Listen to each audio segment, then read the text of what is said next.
Jet Airways, the stock is soaring in trade. In fact, it upper circuit now, it's come off those highs at about 13% spike that we're seeing at 382 in anticipation of a nod from the FIPB on Monday when its deal with Etihad will be taken up for consideration. But here are the exclusive details. Jet, we understand, has sent its revised shareholders agreement with Etihad addressing the biggest concern about effective control. Suchetna Ray joins us with exclusive details. Suchetna, what are the changes in the revised shareholders agreement, and any more hurdles that we can still anticipate?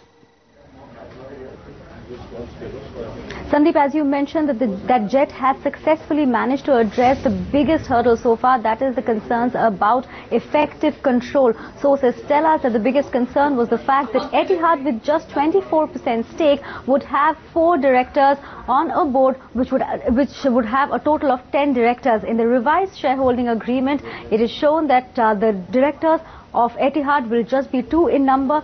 In fact, the directors will not have the various powers that it was supposed to have in the previous shareholding agreement. Jet has revised its SHA to show that these 2 directors will be on board of 10 directors, and every crucial decision, be it the appointment of independent directors or various other commercial deals, will be taken on the basis of voting majority. So both these shareholders will have a vote each. That is definitely a huge revision and a huge correction that both the Finance Ministry as well as the SEBI was looking forward to.